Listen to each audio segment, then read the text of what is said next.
Feche seus olhos. Querido Deus e Pai,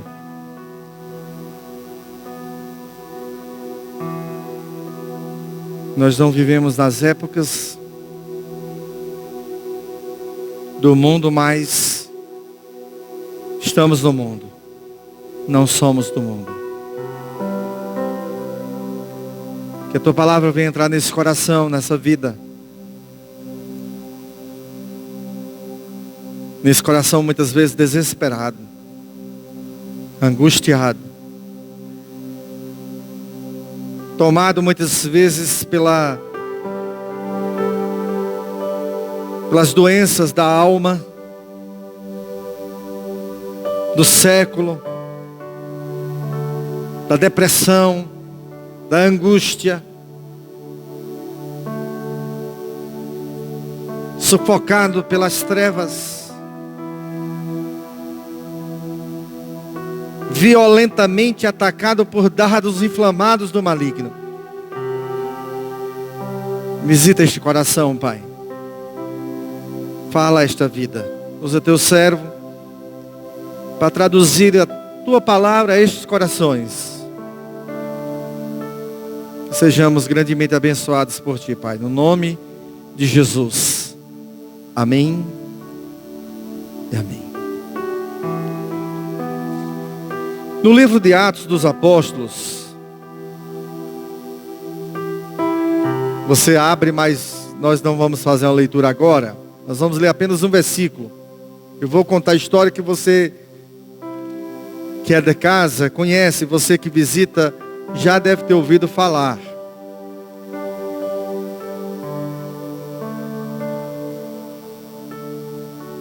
Aqui em Atos, Paulo ele se depara com um dos momentos mais incríveis e também um dos lugares mais incríveis do ministério de Paulo, aquela região de Éfeso. Aquela região foi uma região rica para o evangelho na época de Paulo. Foi rica para ser abençoada, para ser atingida pelo poder, pela palavra de Deus. Paulo, ele naquela região, ele conhece pessoas e ele começa a pregar. E diz a Bíblia que ele ia costumeiramente a um rio para fazer orações. Lá ele se encontra com uma mulher chamada Lídia, uma comerciante bem-sucedida. Ele prega, ela se converte. Ela chama Paulo para se hospedar na sua casa. Insiste, Paulo termina por ir para aceitar. E Paulo continua indo ao rio, aquele ambiente que tinha para fazer orações. E todas as vezes que Paulo passava naquele lugar, naquele caminho, tinha uma moça, uma adolescente que falava frases fortes, do tipo esta, para Paulo e a sua comitiva: esses homens que vocês estão vendo passar, eles são homens, eles são servos do Deus Altíssimo. E apesar de que o que aparentemente ela falava não tinha nada de agressivo, é isso que eu já começo lhe chamando a atenção. Às vezes as coisas, elas têm uma embalagem boa. Às vezes o produto tem uma boa aparência. E às vezes até seu conteúdo aparentemente é inofensivo. Mas o que está por trás? Deixa eu falar para você que está ouvindo, que está recebendo essa palavra. Talvez você não ache, você cristão, qual o problema ouvir música do mundo? É proibido. As pessoas elas ainda estão se utilizando de um mecanismo permitido e proibido. E esse tipo de colocação e de mecanismo de igreja, de reino de Deus, é um mecanismo que não cola com Jesus. Jesus ele nunca proibiu nem permitiu coisas. Ele disse, se alguém quiser vir após mim, se quiser. Aí é que você negue-se a si mesmo, toma a sua cruz e siga-me. Mas ele disse, eu não te puxo e te obrigo não. Se você quiser vir, eu estou andando. Jesus ele disse, vinde a mim, os que estão cansados, sobrecarregados. Se não vier a ele, fica sem receber o descanso. E fica sem aprender com ele, que é manso e humilde de coração. Sabe o que Jesus está dizendo? Se você não se esforçar para ir para o céu você não vai. Então você tem que querer. Mas ninguém vai lhe obrigar. Então aquela moça, ela falava palavras que a embalagem era bonita. O conteúdo aparentemente era saudável.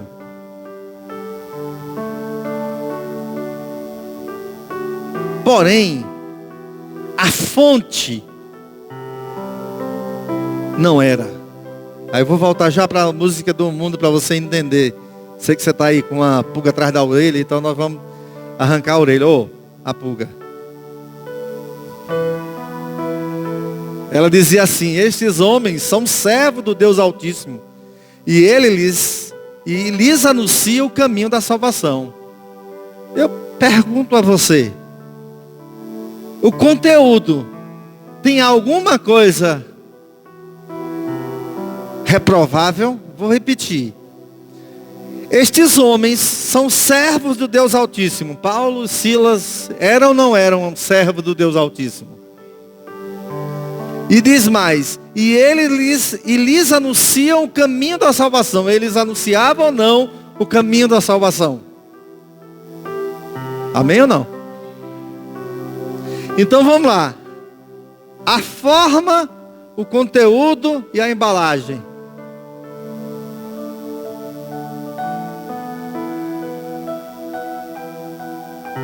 É isso aí, pode deixar aí.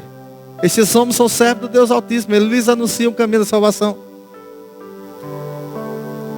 Eu agora vou voltar para a música do mundo. Para você ouvir mesmo. Música do mundo. Às vezes a letra é uma letra de poema. Que enaltece o amor. Isso ou aquilo. A embalagem pode ser numa voz linda. Numa orquestra ou numa banda perfeita de harmonização. Mas aí onde é que você tinha que ter o cuidado que Paulo teve? Ouviu isto por várias vezes. Ela continuou fazendo isso por muitos dias, diz o início do verso 18. E eu quero chamar sua atenção para a fonte. A fonte daquelas palavras é que era o problema. O seu cuidado é com a fonte. De onde vem essa água? Não importa de onde vem a água. A água é água, alguém pode dizer. Não importa de onde vêm as palavras. Palavras são palavras. Estes homens são servos do Deus Altíssimo. Eles vos anunciam e lhes anunciam o caminho da salvação. Palavra de salvação.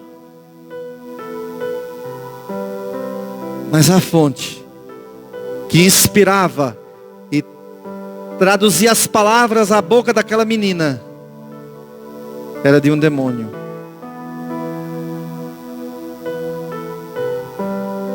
Então agora, será se eu respondi a sua pergunta que você faz na sua mente? Se você chegar para mim com um vidro de remédio, a embalagem dizendo a marca, a fábrica, e o conteúdo ainda que tenha lá dentro um remédio, mas a origem daquele remédio seja maléfico,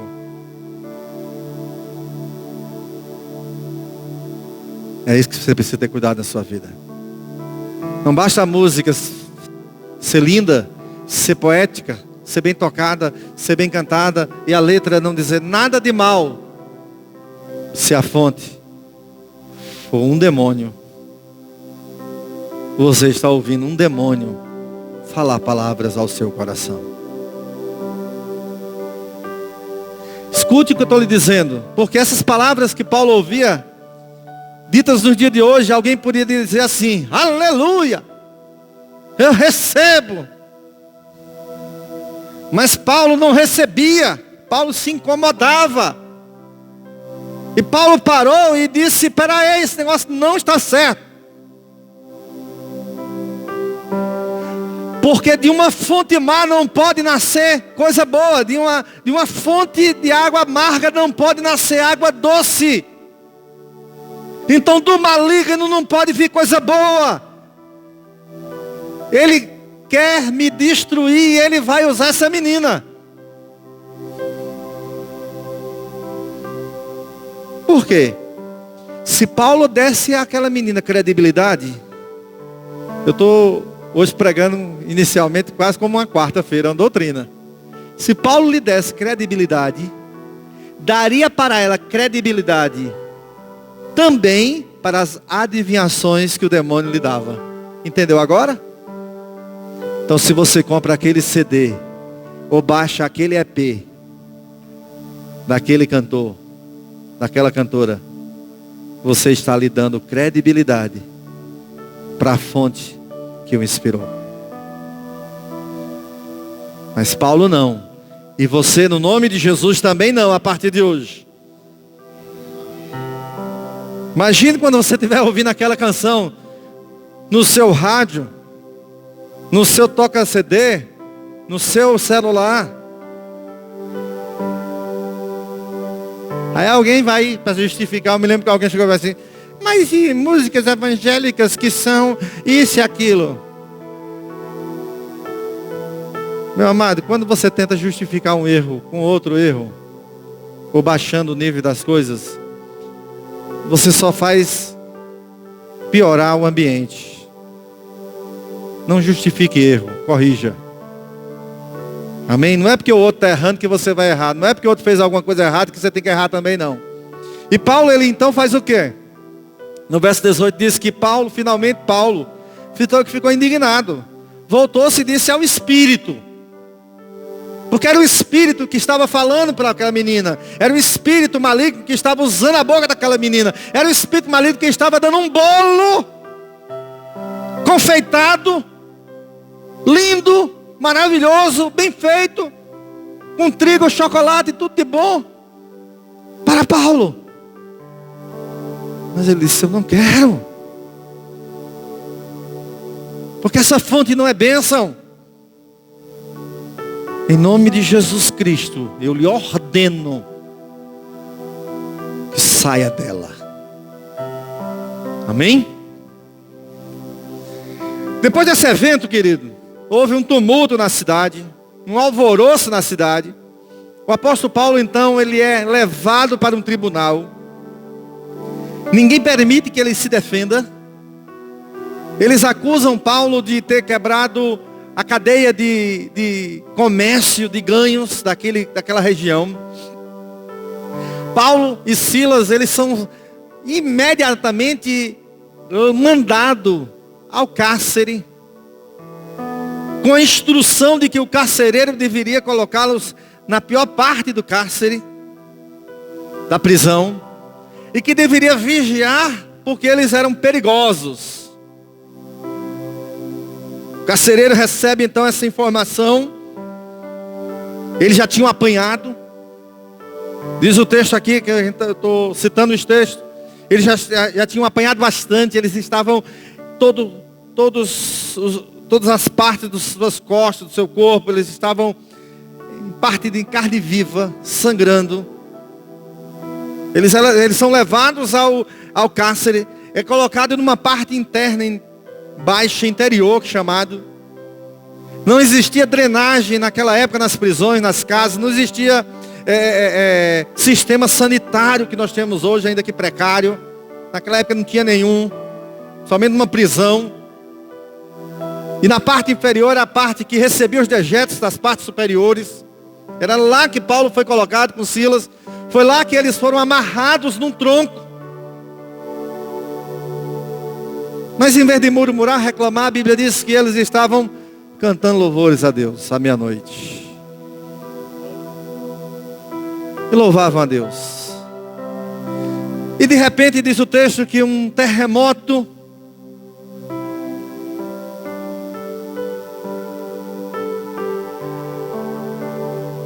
verso 26, de repente houve um terremoto. Atos 16. Houve um terremoto tão violento que os alicerces da prisão foram abalados.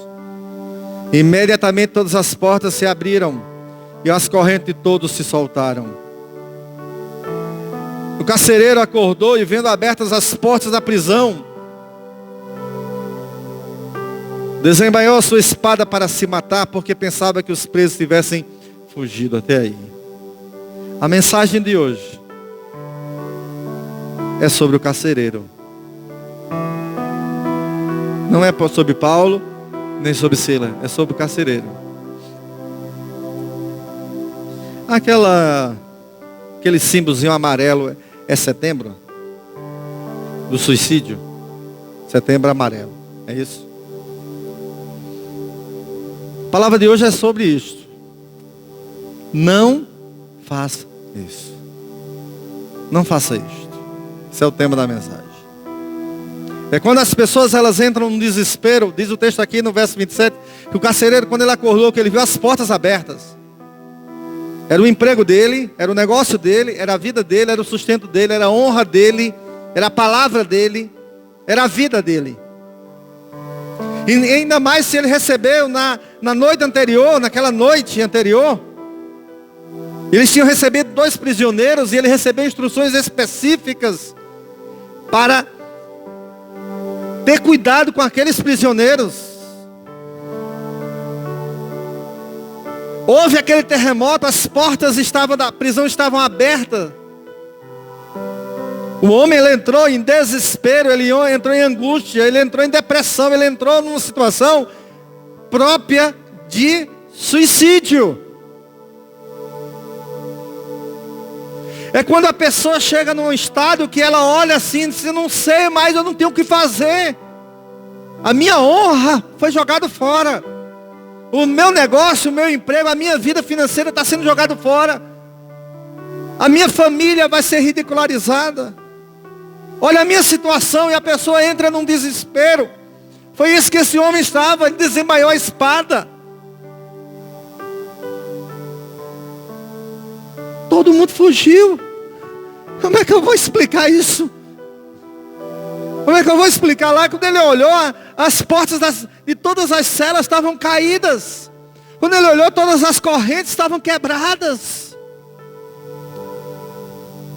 Ele acorda com aquela situação e ele entra em desespero. E o tema da mensagem é justamente este: não faça isto.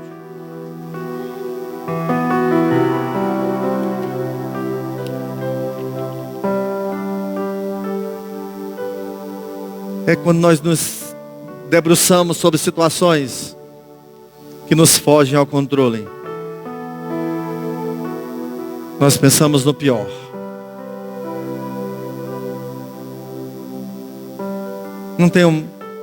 Não vejo conserto. Não vejo saída. Foi a situação desse homem. E o verso seguinte, o verso 28. Mas Paulo gritou: não faça isso. Estamos todos aqui. Não faça isso, não tire sua vida. Nós estamos aqui. Eu vou continuar a leitura para voltar ao verso 28 e a gente continuar essa ministração. Diz assim, verso 29, o carcereiro pediu luz, entrou correndo e trêmulo, prostrou-se diante de Paulo e Silas, porque ele viu o estado da prisão.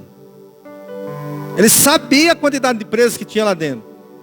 Ele sabia o nível de periculosidade que foram dita a ele de Paulo e Silas, daqueles dois. Então ele pegou a espada e disse: eu vou tirar minha vida. Desespero. Ele pede uma luz, ele entra, se prostra diante de Paulo e Silas. Então levou-os para fora e perguntou: senhores, o que devo fazer para ser salvo? Porque ele ouvia as canções entoadas naquela prisão. Ele ouvia as orações proferidas por aqueles dois homens. Você está pensando que o seu choro não está evangelizando, você se engana. Você está pensando que o seu louvor não está evangelizando, você se engana. Você está pensando que o seu testemunho de vida, de suportar as aflições que você está suportando, não está testemunhando, não está evangelizando, você se engana. Você está evangelizando na dor. Você está evangelizando no louvor. Você está evangelizando quando você está testemunhando que mesmo naquela situação que você está passando, você crê num Deus que pode reverter, mas mesmo que Ele não reverta, você diz como os amigos de Daniel: ó Rei, meu Senhor, viva para sempre. Se o nosso Deus a quem servimos quiser nos livrar da fornalha, Ele livra. Mas se Ele não quiser livrar, mesmo assim, nós continuamos nos dobrando só diante dEle. Jamais nos dobraremos diante dessa imagem.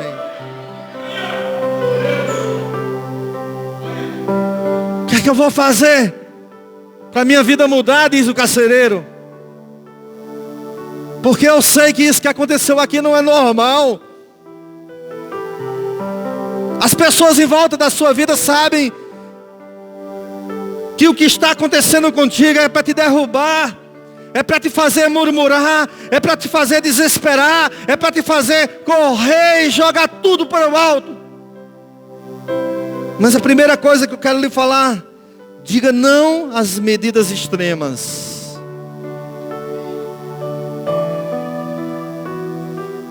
Porque na leitura diz assim: ele respondeu: creia no Senhor Jesus, serão salvos você e os de sua casa. E pregaram a palavra de Deus para ele e todos de sua casa. Naquela mesma noite o carcereiro lavou as feridas deles. Em seguida ele e todos os seus foram batizados. Então os levou para a sua casa, serviu-lhes uma refeição. E com todos os de sua casa alegrou-se muito por haver crido em Deus. Deus chegou naquela casa. Sabe qual é a hora que Deus chega? É na hora que a gente está no caos. É na hora que a gente não vê saída. É na hora que bate o desespero e diz: eu não sei o que fazer. Deus diz: eu chego aí, porque eu vou te mostrar que eu sou o caminho, a verdade e a vida. Então a primeira coisa: não tome medidas extremas. Elas não resolvem. Um dos homens da Bíblia que tomou medidas extremas e que não resolveu nada está aí em Mateus 27, 3 a 5. Abre a sua Bíblia. Mateus 27. Ele era crente. Ele andou com Jesus. Ele foi um vaso usado. Ele curou enfermos. Ele foi um homem de Deus, porque ele foi usado para expulsar demônios. Mas quando bateu o desespero na vida dele, ele tomou medidas extremas. E as medidas extremas tomadas no desespero, nada resolve a sua vida. Mateus 27, verso 3 diz assim: quando Judas, que havia traído, viu que Jesus fora condenado, foi tomado de remorso, não de arrependimento, remorso. Devolveu ao chefe dos sacerdotes e os líderes religiosos as 30 moedas de prata. E disse: pequei, pois traí sangue inocente. E eles retruncaram: não nos importa, a responsabilidade é sua, é contigo aí. Em outras palavras, te vira. Então Judas jogou o dinheiro dentro do templo e saindo foi e enforcou-se. Eu pergunto a você: Judas se suicida, mudou alguma coisa na vida de Judas? O suicídio mudou alguma coisa de Judas? Tomar uma medida extrema resolve? Não, piora. Piora. Eu elenquei aqui, citei aqui, vou trazer para você 3 situações que você não pode tomar medidas extremas. Primeiro, não tome decisão com fome. Se você estiver com fome, não tome decisão. Esaú, porque estava com muita fome, chega para seu irmão Jacó e diz: me dá um prato de lentilha. Irmãos, eu vou lhe antecipar, não é comida para se brigar não.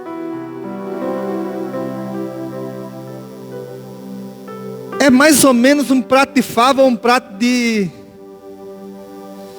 Como é o nome daquele outro feijãozinho? Andu.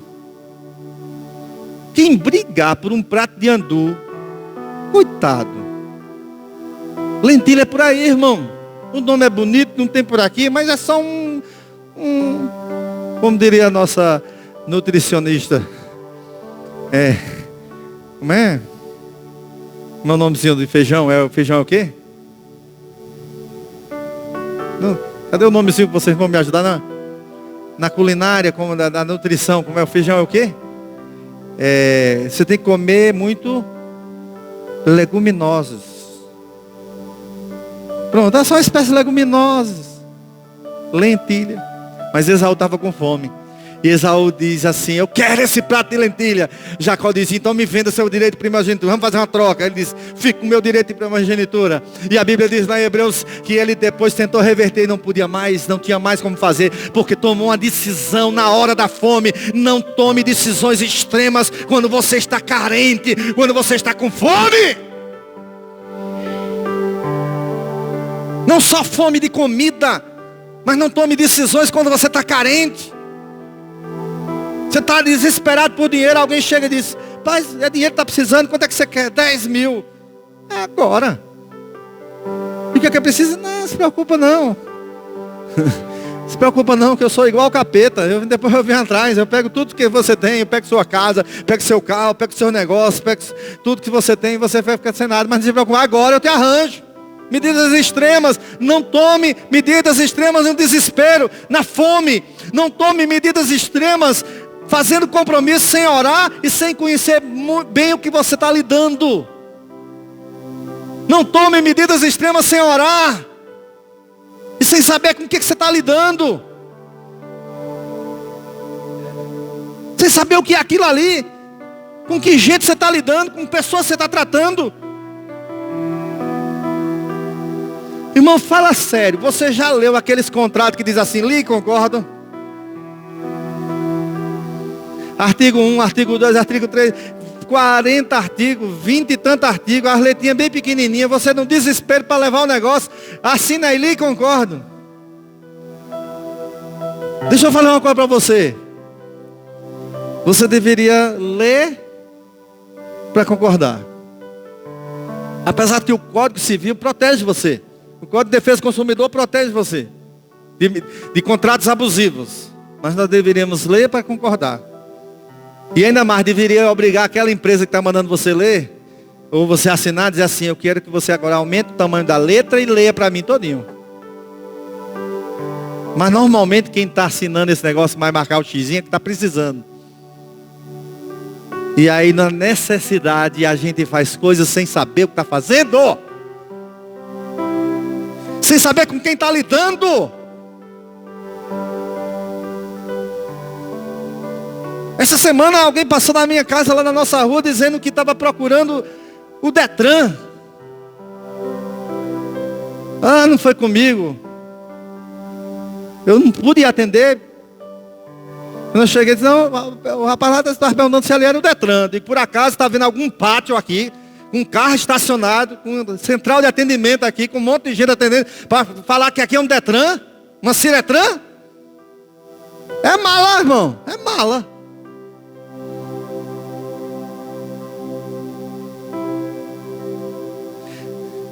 Não tome medidas extremas, não faça compromisso sem orar, sem conhecer com que você está lidando. Josué, a Bíblia diz que Josué estava com o seu povo caminhando para a terra prometida. Um povo se arrumou, se enfeitou. Irmãos, naquela época já tinha efeitos especiais. Porque eles se vestiram de roupas rasgadas, jogaram cinza na cabeça, se deixaram a barba crescer, se fizeram de maltrapilhos. Eles estavam a poucas horas de onde Josué estava, mas eles deram uma maquiada. E eles chegaram para o pessoal de Josué e eles pediram clemência, e eles pediram ajuda, e eles pediram perdão, eles pediram que os aceitassem no meio deles, que eles eram um povo que estava vindo de muito longe. Mentira! E a Bíblia diz que Josué não orou, não consultou o Senhor, não buscou a face de Deus e aceitou aquele povo no seu meio. Quando com poucos minutos descobre que eles eram vizinhos. E eles tiveram que aceitar, ainda que tiveram que impor que eles se tornassem lenhadores.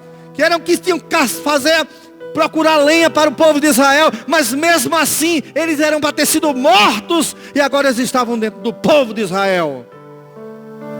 Antes de tomar decisões, ore. Antes de se afeiçoar a alguém, ou de você fazer compromisso com alguém, se informe. Conheça com quem você está lidando. Diga amém mais forte.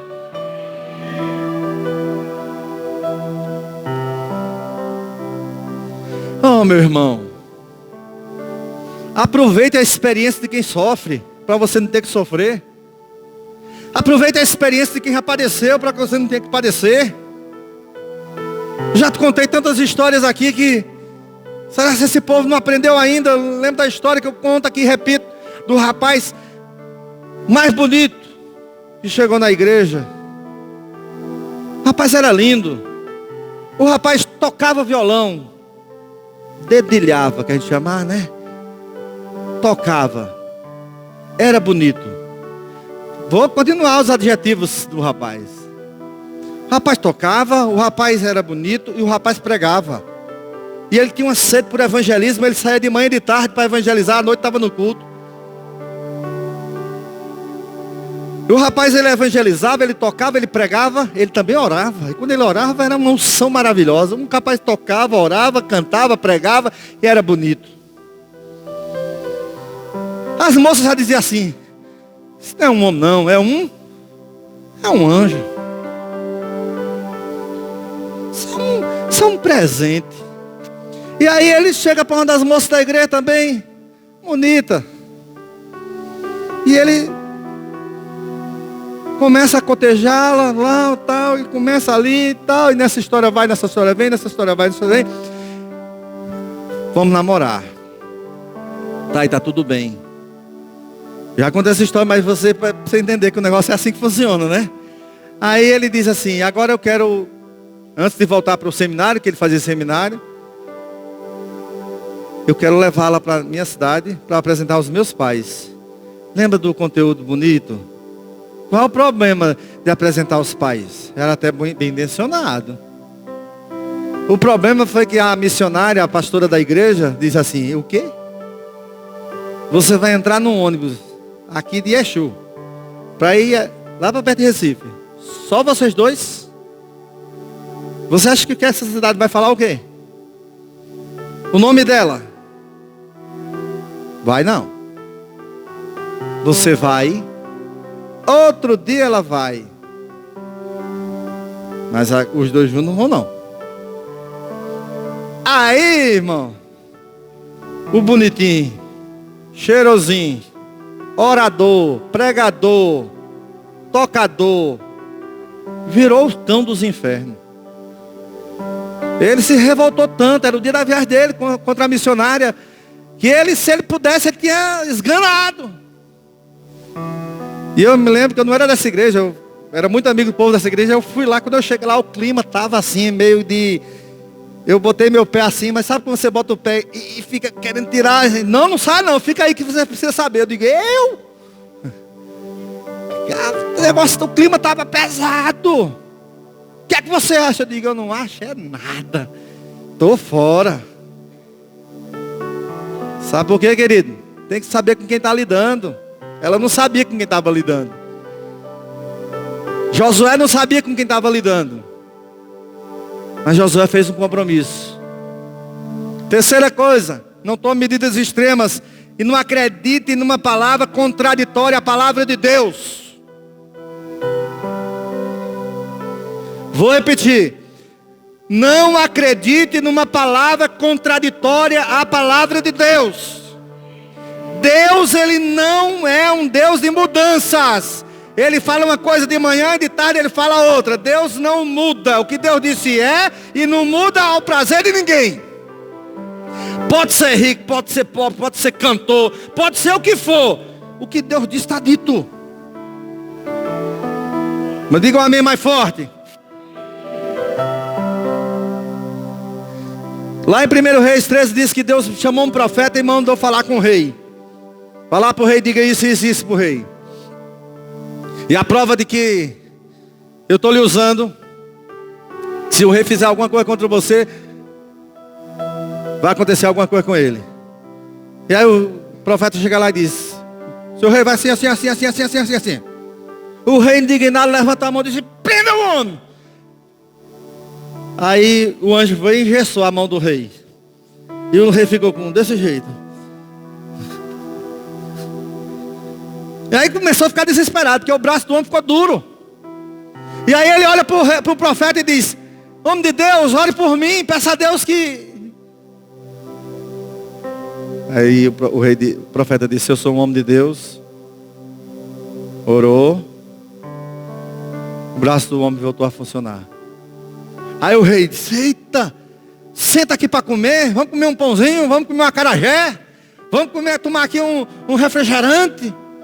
Vamos comer aqui um bolinho, um sarapatel, aquele peixe que eu acho uma delícia. Vou falar, não sei nem se tem na cantina hoje. Aquele que é aqui do São Francisco, que a gente... Cari não, pelo amor de Jesus. Quem foi que falou cari? Não, tilápia não, aquele outro, rapaz, que não tem... Que está em extinção. Surubim. Uma muqueca de surubim. Irmão, era para o profeta, né? O profeta estava com fome. Era para o profeta dizer assim: oxe, é na hora. Mas o profeta olhou para ele e disse assim: não, meu rei, eu recebi uma palavra do Senhor, o seguinte: não volte nem pela mesma estrada que você veio. Veio pela BR-316, volte pela 428. Não sente na casa de ninguém para comer. Não beba água, não se aposse, não chegue em casa, aposenta a casa de ninguém.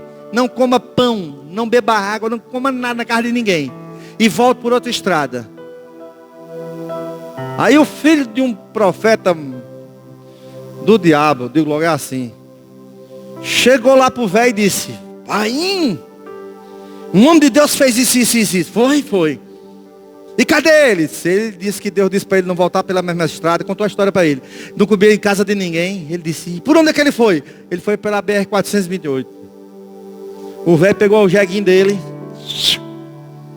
acelerou no Corolla jegue dele, passou na frente do profeta. Quando chegou lá na frente, o profeta ia passando, ele disse: homem de Deus. Ele disse: como é que você sabe que é homem de Deus? É porque Deus me deu a palavra e disse para você ir lá na minha casa. Mas Deus disse para não ir para casa de ninguém. E ele disse: não, ele disse para você ir na minha casa, para você comer pão comigo. Na minha casa você pode, porque eu também sou um homem de Deus. E na minha casa você pode ir, porque eu também sou um homem de Deus. E aí o homem de Deus foi e acreditou e foi. E comeu na casa dele. E levou uma repreensão até do velho depois. E foi-se embora. E quando foi na metade do caminho que ele estava indo embora, um leão chegou e puf, matou ele e ficou do lado vigiando. Aí disseram para o velho profeta: tem um homem morto na estrada. Ele disse: já sei quem é o homem de Deus que desobedeceu a palavra de Deus. Oh, meu irmão, tem gente que está sendo usado pelo diabo para tentar tirar você dos caminhos do Senhor. Tem gente que está sendo usado pelo inimigo para te dar uma palavra como se fosse Deus, para fazer você pecar. Deus nunca vai aprovar a prostituição. Deus nunca vai aprovar a mentira. Deus nunca vai aprovar pecado. Pecado não faz parte das características de Deus. Não entra. Pode ser bonitinho, cheirosinho, fofinho, mas vai para o inferno. Não tome decisões contraditórias à palavra de Deus. Não assuma nada daquilo que a própria palavra de Deus condena. Se Deus tinha dito para aquele profeta: não volte para a mesma estrada, não coma em casa de ninguém, qual era dele? Ir-se embora. Se Deus está lhe usando, o outro profeta vai comer, mas eu não. Porque eu vou obedecer o que Deus falou para mim. Ele já tinha prova que era homem de Deus. Oh, queridos, diga não às medidas extremas. A segunda coisa que eu quero falar nessa noite é: seja salvo do desespero. Estava aquele homem, puxou a espada e disse: eu vou me matar agora. Paulo disse: epa, não faça nada com você. Todos nós estamos aqui. Deus quer te salvar do desespero.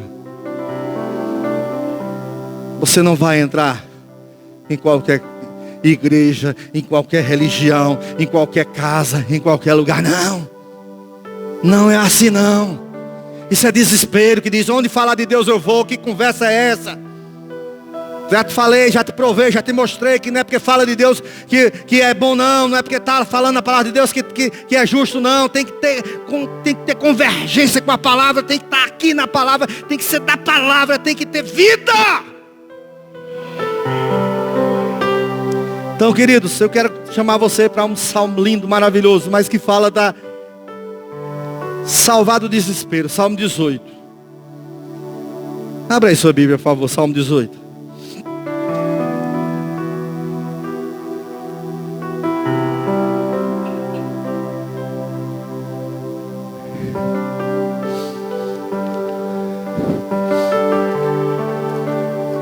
Amém? Salmo 18. Você vai pontuando comigo nos versículos. Davi, ele demonstra nesse salmo tudo que o homem passa e como Deus salva as pessoas que depositam nele confiança. É o que ele vai dizer nesse salmo. São momentos incríveis. Nós vamos primeiro. Às vezes a pessoa está sentindo o gosto da morte. Sabe aquela luta que é tão grande que a pessoa diz assim: a pessoa sente até o gosto da morte. Isso é desespero, irmão. Isso é angústia.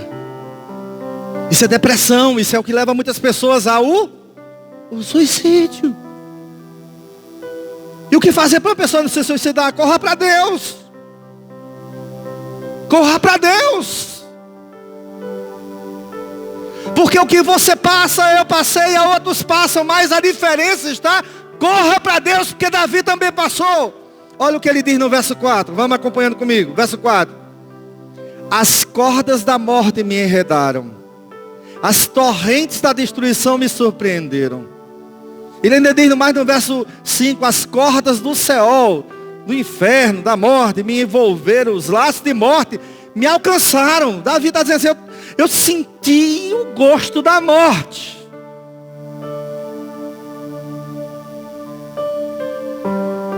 Mas esse aqui é o salmo do livramento. O segredo é clamar a Deus. Amém? O segredo não é chamar pela família. Não é chamar pelos amigos. Mas é chamar por Deus. Chega aqui, meu Deus. Chega, meu Deus. Eu preciso de Ti. Eu preciso de Ti, Senhor. Chega, meu Deus, me socorre. A angústia me cercaram, a morte chegou no gosto da boca. Eu me sinto laçado pela morte. Chega, Deus. Vem, meu Deus. Entra em meu socorro. É isso que Davi diz aqui.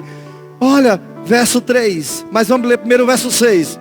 O segredo é clamar. Na minha aflição clamei ao Senhor.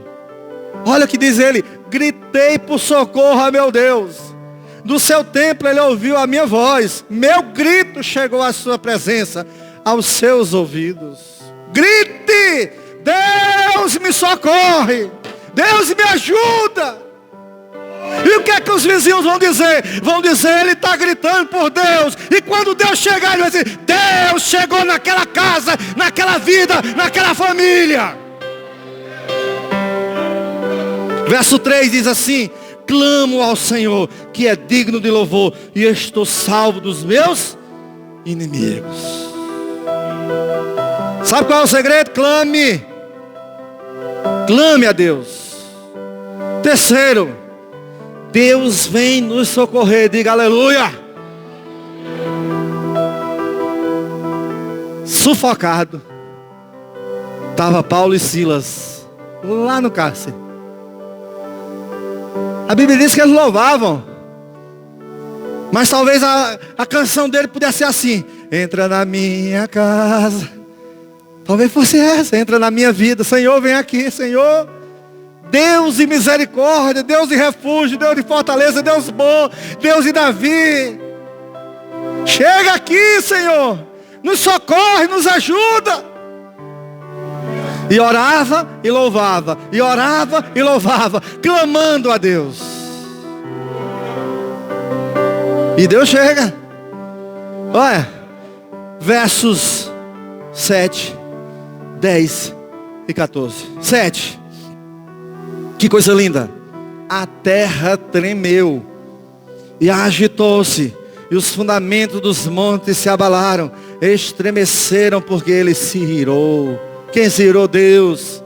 Se irou para te salvar. Se irou porque você estava sendo atacado pelo inimigo. Se irou porque você estava sendo perseguido. E a terra tremeu. Tem aquela canção: a terra tremeu. Vai tremer, vai tremer, vai tremer. Verso 7, verso 10 agora diz: montou. Quem é que montou? Deus. Montou um querubim e voou, deslizando sobre as asas do vento. Verso 14 diz: atirou suas flechas e dispersou meus inimigos, com seus raios os derrotou. Sabe o que Davi está dizendo assim? Deus veio do céu em meu socorro e me livrou.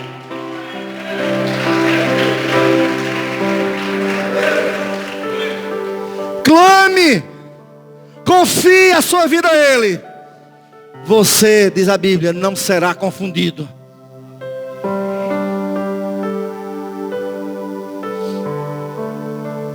Mas eu senti até o gosto da morte, ele sentiu. O sufoco ele sentiu. Mas ele disse: eu tenho um Deus.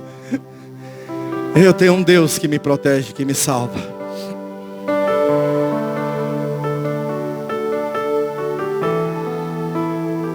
O segredo é este, querido.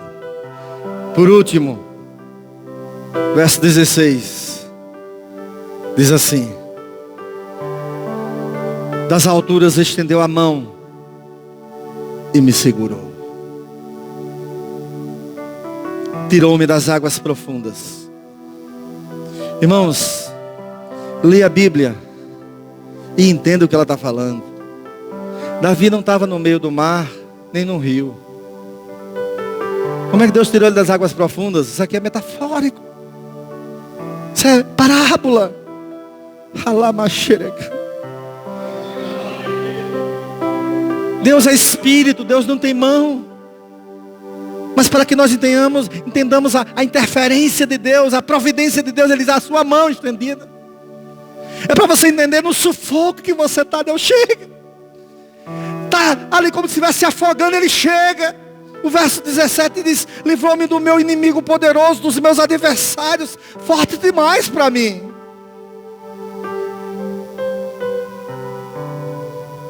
Eles me atacaram no dia da minha angústia, da minha desgraça. Mas o Senhor foi o meu amparo. Sabe, quando você está mais carente, quando você está mais necessitado, quando você está mais apertado, é que o inimigo mais tenta te destruir. É por isso que você diz assim: parece que tudo vem de uma vez. Não é que parece que tudo vem de uma vez. É porque naquela hora que você está fraco, fragilizado, o inimigo tenta dar cabo de ti, te pôr um fim. Verso 19. Ele me deu total libertação. Livrou-me, porque me quer bem. Quem é que te quer bem? O Senhor. Amém? Queridos, eu queria concluir lendo aquilo que Deus colocou no meu coração. Quem diria um homem numa situação extrema e complicada, pensando em suicídio, o carcereiro, termina por ter sua família e sua vida salvas, pelo amor e pelo poder de Jesus Cristo. Assim eu creio, será também com a tua vida. E aí eu quero que você preste bastante atenção nisso. Em vez de baixar a cabeça e sair derrotado, baixe a cabeça para orar e levante para adorar. Em vez de baixar e sair derrotado, baixe, mas para orar, para clamar a Deus. E levante para adorar e dizer: eu tenho um Deus que me socorre. Um Deus que está ao meu favor. Um Deus que me ama, que me protege. Nada de fazer isso. Nada de tomar medidas extremas. Nada de entregar a sua vida para o inimigo e deixar tudo para ele. Não, você é do Senhor e vai dar a sua vida para ele. Nada de se permitir tomar decisões com fome ou nas necessidades para fazer coisas que depois não tem conserto. Suicídio não tem conserto. Nem mesmo de servos de Deus que se suicidam. Não tentemos, irmãos, aplacar coisa que não pode ser aplacada. Atenuar aquilo que não pode ser atenuado. Deus deu a vida e só Ele pode tirar.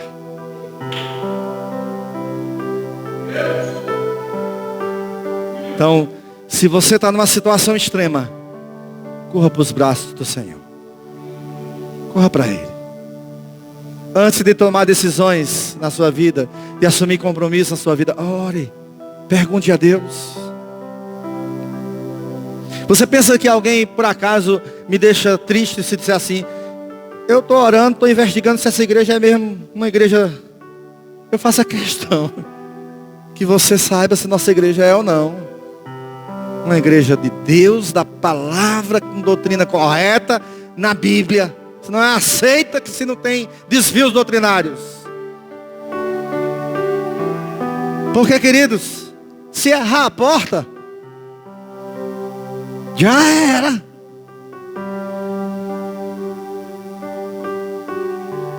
O conteúdo pode falar de Deus, mas se a fonte de inspiração for outra, já era. Ele é o teu Deus, o Deus do Salmo 18. E eu gosto do Salmo 18 porque Davi começa dizendo assim, verso 1, eu te amo, ó Senhor, minha força. Eu te amo, Deus, porque tu és o Deus que me tirou da morte. Eu te amo, Deus, porque quando eu estava assim, me sentindo sufocado, atacado de todos os lados, na minha fraqueza, o inimigo chegou querendo me destruir, o Senhor sai, montado num querubim. Imagina a cena da visão que Davi estava tendo. Ele sentia a presença de Deus tão gloriosa, que ele sentia como se Deus tivesse montado num querubim, como se o querubim fosse tipo um cavalo. É um ser celestial, mas assim, a visão que Davi transcreve para a gente é dizer assim, olha, Deus, ele veio me socorrer, ele veio para mim. Querido, entenda isso. Ele deixou a sua glória para nascer de uma virgem lá na Palestina, para nascer de uma virgem lá em Belém, para que pudesse chegar um dia e dizer assim naquela cruz, Pai, está consumado, está concluído. Pai, perdoa-lhes. Pai, eu vim aqui cumprir tua palavra. E para no terceiro dia ele chegar para nós, ressurreto. E agora dizer para você, creia em mim, que eu vou te salvar. Confia em mim, que eu vou te resgatar como eu resgatei Davi. Confia a tua vida a mim, que eu vou te fazer prosperar na tua caminhada. Lamachere canta lamas. Baixa a sua cabeça onde você se encontra.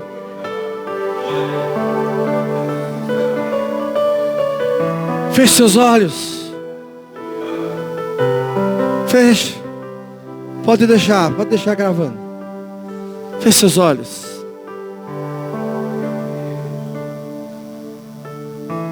Que Deus lindo e maravilhoso é esse, querido. É um Deus pessoal. É um Deus que não te trata como número, mas como uma pessoa. Pelo teu nome. Aleluia. Pelo teu nome. Ô Natanael, eu te vi naquela árvore. Eles, vejo que tu és profeta, porque te disse que vi naquela árvore. Tu vai ver coisas maiores, Natanael. Sabe, Natanael, eu te vi naquela árvore porque eu te trato pelo teu nome. Venha, Pedro, e eu te farei pescadores de homens. Querido, Ele te chama pelo teu nome, Ele sabe da tua dor, Ele sabe do teu aperto.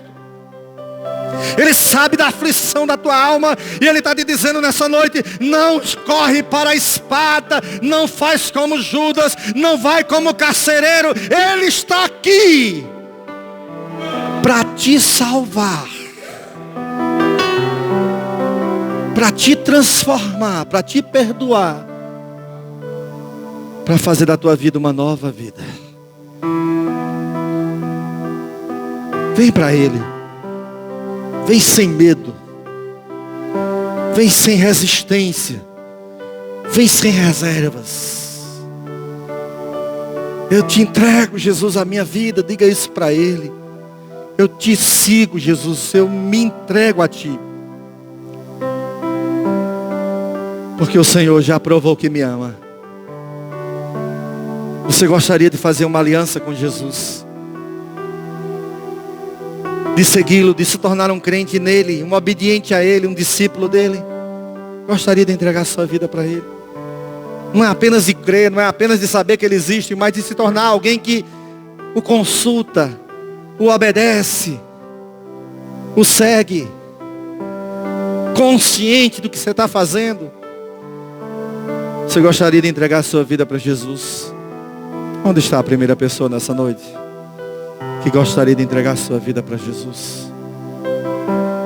Levante a sua mão onde você está. Em nome de Jesus. Talvez você estivesse afastado, desviado, não sei. É tempo de voltar. É tempo de retornar. É tempo de restaurar. Faz uma aliança com Ele agora. Eu não vou insistir. Porque eu sei que eu preciso mais de Deus do que Ele de mim. Deus não vai perder se eu não estiver com Ele. Mas eu vou perder se eu não estiver com Ele.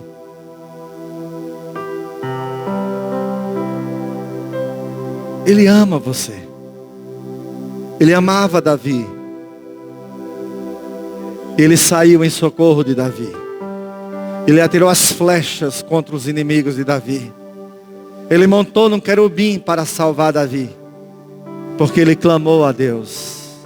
Porque ele buscou a Deus. Tem alguém nessa noite? Pela última vez eu pergunto.